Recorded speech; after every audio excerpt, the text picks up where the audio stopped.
Welcome back to Wall Street Silver, home of economic preppers. And today we have a real prepper, Alaska prepper, Rudy. How you doing, Rudy? Good. How are you? Good. Thank you for inviting me, by the way. Yeah, Well, pleasure to have you. We have a lot of similarities between our community and your community. Yep. Our people are, of course, more focused on the economic side of protecting their wealth from possible currency collapse or devaluation or inflation, or we focus on the economic side and precious metals. That's what gold and silver people do. But that just has a lot of similarities to what you do, don't you think, Rudy? Oh, absolutely. And let me tell you what, I'm a big gold. I think sometimes my community members get sick of me talking about gold and silver because I am a big gold and silver person, as far as knowing that it's going to preserve my purchasing power. And not only that, but take what I like to call excess wealth and bring it into the future with me, instead of leaving our dollars in what I like to call the inferno of inflation. Well, I'm showing your channel on my share screen right now. Oh, okay. I just want our members to know you're a pretty popular YouTuber, 96,000 in your community for the Alaska Prepper channel. And you've been doing this going on, since 2013, I see here, and you've got. Well, I actually have my account open 2013, but I started my actual channel in 2017. So roughly 4 years or so. Yeah, so 14.3 million views in 4 years. That's pretty amazing. Great job. We have the same thing on our channel. It says 2016 because that's when Ivan started the YouTube channel, or started his account on YouTube, but we didn't start making videos for Wall Street Silver until March of this year. So I know exactly what you mean. So, I want to kind of kick this off with a personal story. I was downtown New York City on 9/11, and I had to walk all the way from Broad Street all the way up to 125th Street that day because there was no transportation. About halfway up, and I'd been wearing shoes without socks that day, so I got really bad blisters, and I was looking for a pair of socks, and the store was about to close. So fortunately, I had enough money, and they let me buy some socks. But from that day on, I've been kind of keeping stuff in my car. Whenever I go away, I kind of prep. So what do you think about what kind of silver you should maybe carry with you in a situation like that?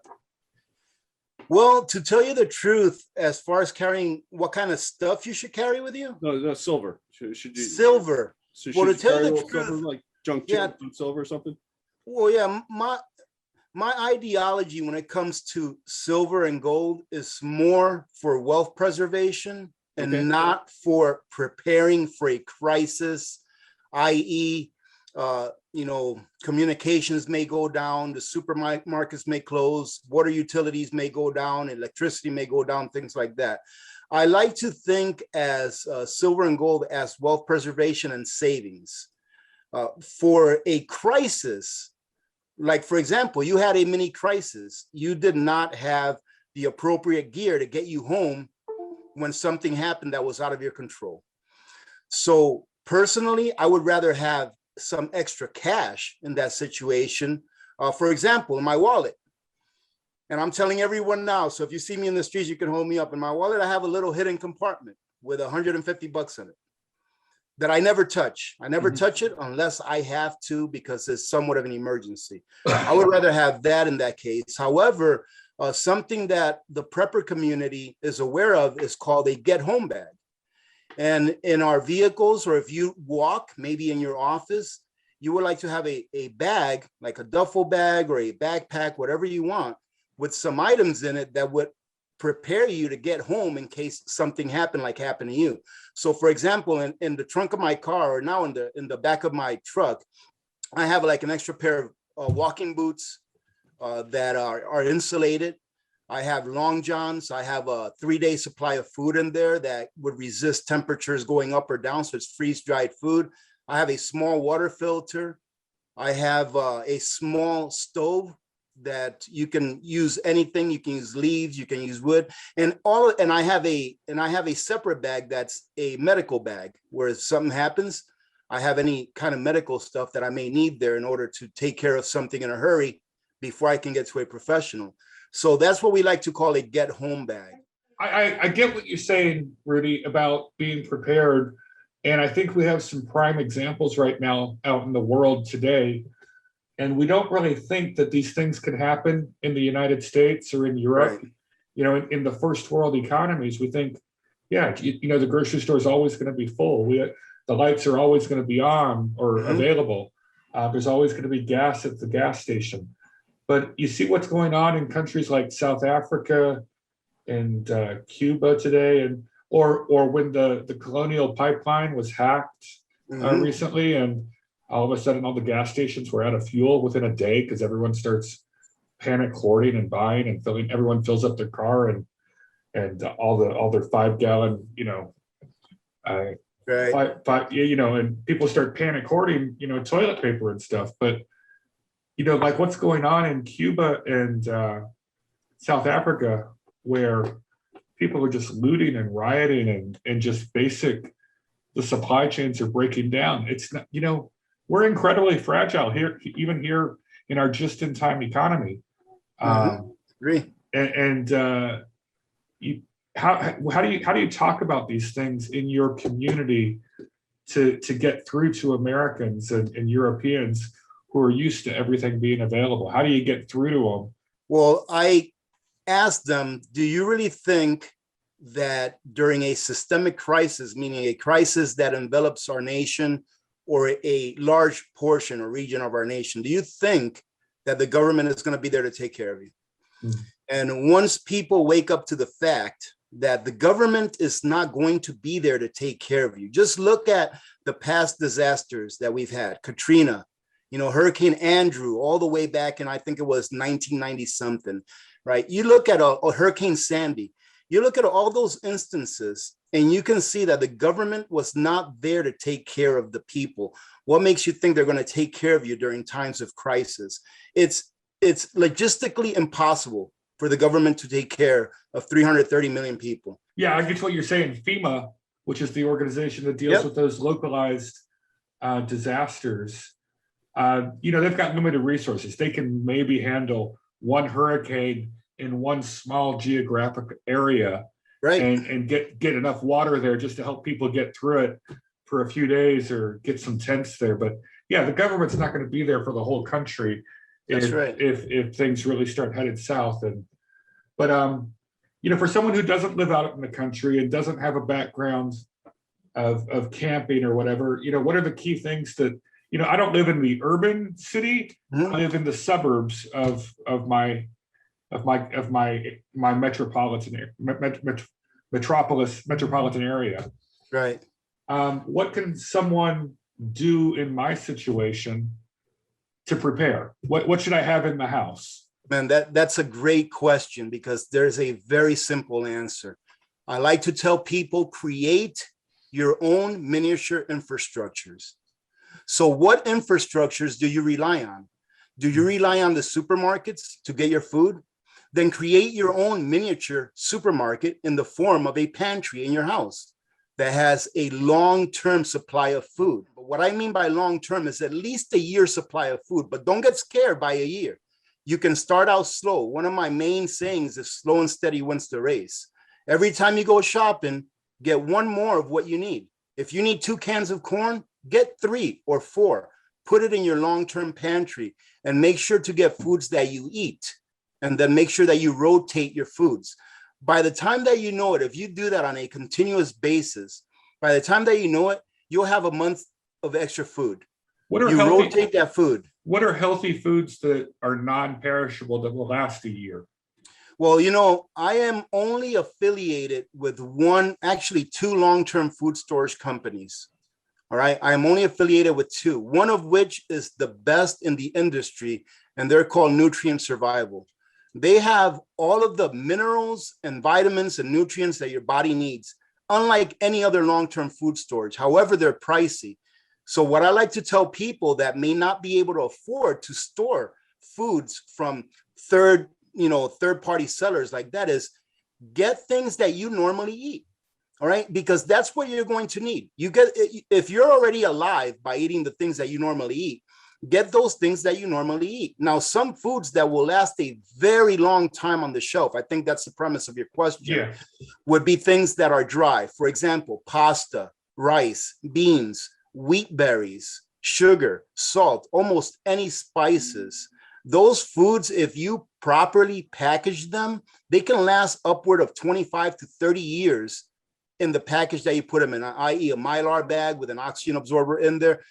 I like to call those foods that I package for long-term like that, for real long-term, I like to call them set them and forget them. Because when I package a 5-gallon bucket of, let's say, rice or beans, I'm not packaging it to rotate it because I know those foods are going to last me decades. I take them and I put them away in what I like to call cold storage because I'm just packaging them, putting them away. It's a form of insurance that I'm going to have calories in the worst of times if they are ever needed. So I live off of my working pantry, which is the pantry that's right next to my kitchen. It's what I use every day. I take food out of that. Now, my mid to long-term pantry is in a different room. That pantry, I get foods that I use in my working pantry, but I have a 1-year supply. So when I go shopping for my working pantry, I take those things out of my long-term pantry. And then when I go shopping at a store, I'm not shopping for my working pantry. I'm shopping to refill those things that I took out of my long-term pantry. Now, the things that I have there can last anywhere between a year to 10 years. People have a misconception that's been put out by food companies that the best by date on a can or a box of food means that the day after that day, that food is no good. And that's wrong. The USDA itself states on their website that canned foods will last indefinitely, meaning that you can eat them without being injured internally, without getting sick, right? As long as the can has not been compromised by rust or pinholes or has a big dent or bulge on it. And as long as those foods are kept in a temperature controlled room. So people that throw out foods right after their best by date, they're throwing out food that is perfectly good to eat. And then other foods such as dry cereals and things like that, as I previously mentioned, you can package those to last pretty much decades, as long as you properly package them and then you properly store them. You want to make sure that your foods, all foods, that you store them in a temperature controlled space that doesn't get really like below 50 degrees Fahrenheit and doesn't get above 70 degrees Fahrenheit. Those are the optimum degree ranges, temperature ranges where your food is going to last the longest. Well, let's talk about other key things to support life. Electricity. Now, Okay. I live in Florida. I do have solar panels on my roof, but if the power grid goes down, solar panels are the way under code. Solar panels turn off automatically because they don't want electricity going out on the lines to possibly injure workmen who are working to repair the grid. So I also had installed in my garage the power packs it's called Powerwall from Tesla. They make them. From Tesla, right. Yeah, so that my solar system and with the Powerwall, if the grid goes down around me, I can technically go off the grid. I still got, as long as the sun comes up the next day, my power packs in my garage could get me through the night. Keep the refrigerators powered, keep even a little bit of air conditioning. Maybe, but that's something I was thinking about is the power situation, because try surviving in Florida in the summer without electricity. It's brutal. Do you guys think about that also as in sort of your prepper? I'll go back to what I started saying before, that what you want to do is create your own miniature infrastructures for everything that you need, for every utility you use, for everything that you consume. So electricity is one of them. Power is one of them.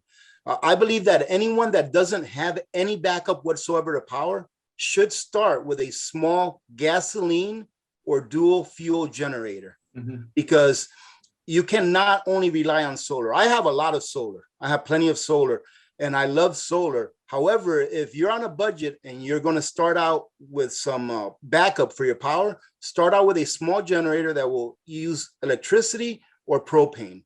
All right. That way you can always have enough stored away to get you through a week at least. All right. And hopefully by then the grid will be back up. Preferably, if you can get a propane generator, that's great, because propane pretty much lasts indefinitely. It's not going to spoil like gasoline can. So yeah, you definitely just want to have your backup. I won't say which one is best, because different people live in different regions and have different needs. Exactly. So here where I live, I actually have all of it. I have plenty of solar backup. I have plenty of gasoline backup, and I have plenty of propane backup to get me through a pretty long-term outage should I have to rely on my preparations for electricity or power.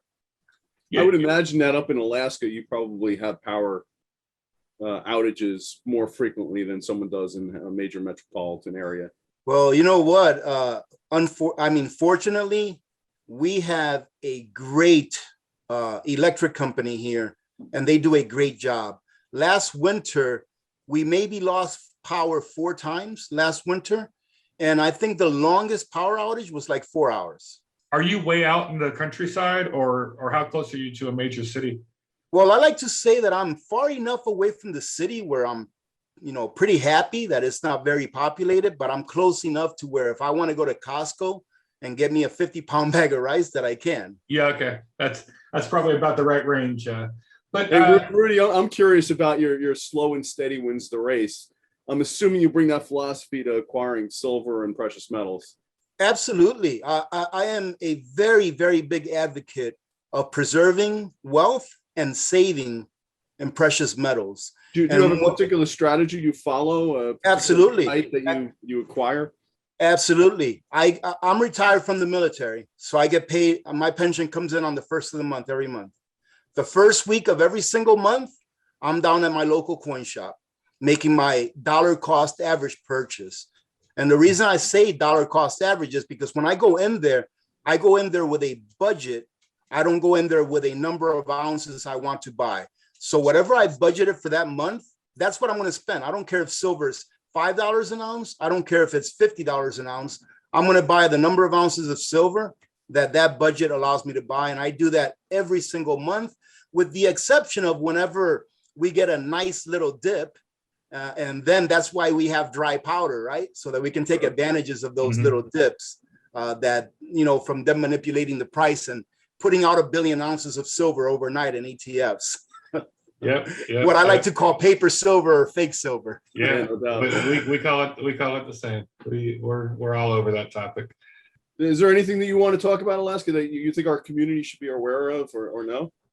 Yeah, absolutely. I mean, what I would like to do is I would like to encourage people to start to look at what's going on in the world. And if they study a little bit of history, that we live in a world of cycles. Nature is a cycle. I like to say that nature is mathematics. It's the Fibonacci sequence, right? And the Fibonacci sequence is a circular sequence. It's just like a formula. A formula always comes back to its beginning. So I like mathematics, and so I like to explain it to that. So it sounds like you've touched on Elliott Wave a little bit in your life. Yeah, a little bit. So if you take a look, at history and you take a look at cycles, you see that pretty much the same things happen all the time. I did a video a while back, not that long ago, where I talked about the civil unrest that we're having today. If you look back 60 years, what was happening in the United States 60 years ago? Civil unrest. And it just happens to be that civil unrest is a 60-year cycle within humanity. So we're just repeating that same cycle that happened 60 years ago today. And there are cycles for everything, just like the micro and macro business cycle. You have an 8 to 10-year cycle for the micro. You have an 80 to 100-year cycle for the business. And you take a look at the cycle for reserve currencies. It's about 42 to 50 years. And we're going to be about 50 years old here on August 15th of this year, where Nixon took us off the gold standard. So we're getting ready to make a change, a switch in a paradigm, a paradigm shift. So take a look at history, and only because it's never happened here in the United States, which it has, we've had dollar resets in the United States, 1971 was a dollar reset. Yep. 1933 was a dollar reset. And I believe that 2008 was a dollar reset with all of the money printing that they started doing, because right after 2008 is when they started QE. And QE in itself is resetting the value of money, of the dollar. Absolutely. So study history, think for yourselves, and then take a look at your situation and do whatever you feel is best for you and your family to be prepared for any crisis that may come about, any and every crisis. If you're just simply prepared, you'll be able to get through a crisis. But when it comes to silver and gold and preserving wealth, you want to make sure that at the end of that crisis, when you switch over to the new paradigm, that you don't start in what I like to call the first rung of the ladder. The first rung of the ladder is just biologicals. You're doing everything you can. You're working a 9 to 5 to feed your family, to keep a roof over your head, to keep the heat on. That's just biologicals. You're struggling just to stay there. Why not preserve some wealth, bring it over to the new paradigm? That way, when you start over, you can start on that second or third rung of the ladder and be a leader instead of a follower, when the time comes. It certainly makes sense. And I always say to people, if you live through 2020, through the riots, the toilet paper, and you didn't become at least a little bit of a prepper, there's really something wrong with you. That is so true, guys. I've the past year, exactly what you just said, Lee, about 2020 and now even in 2021, it's turned me into more of a prepper mentality. I don't live out in the countryside like some of the more extreme prepper shows show you living, building that type of lifestyle. I live, as I said, I live in a suburb type area, but I've done things to just store more. My wife and I work, what you just said about a year, I'm at 60 days of food storage in my house. You know what, Jim, that is excellent. Just think to yourself, if everyone in the United States, if every family had a 60-day supply of sustenance and those things that they need in order to sustain their standard of living during any kind of an outage, be it food, be it gas, electricity, whatever, imagine how much better we would all be. People think in general that preppers are a problem because they're hoarders. Oh, we're the hoarders. We take everything out of the supermarkets. And that couldn't be farther from the truth. And let me tell you why. When we had the toilet paper run back in March of 2020, I wasn't at Costco panic buying toilet paper, because I had slowly but surely built up my stock over the last several years. That way, when a shortage did arise, I didn't have to go out and rush. I was sitting right here, I'm sitting now, watching people that were not prepared go to stores and wipe them out. I'll tell you what, let me go ahead and plug something else in on why it's so very important to prepare. We Americans love freedom. Right? That's what we are. Any country in the world that you go to, why do they want to come to America? Because they want to be free, right? Now, why in the world would you not prepare when in a crisis, if you are not prepared, you are going to have to give up your sovereignty to that person or entity that has what you need so that you can survive. Yeah, that is so true. Being prepared is just another form of freedom. That's a great way to put it. As is acquiring precious metals. Exactly. Absolutely. Exactly. Right. I don't know if you guys know, but Alaska Prepper has his own Alaska Prepper coin. Oh, I don't think you can see it good. Man, you're plugging all your stuff on our show, man. Look at this. Check it out. Well, I don't sell these. I don't sell them. I give them away and I raffle them off because I have the coin shop that I go to is called Alaska Rare Coins. And one of the gentlemen that works there, he makes silver coins from scratch.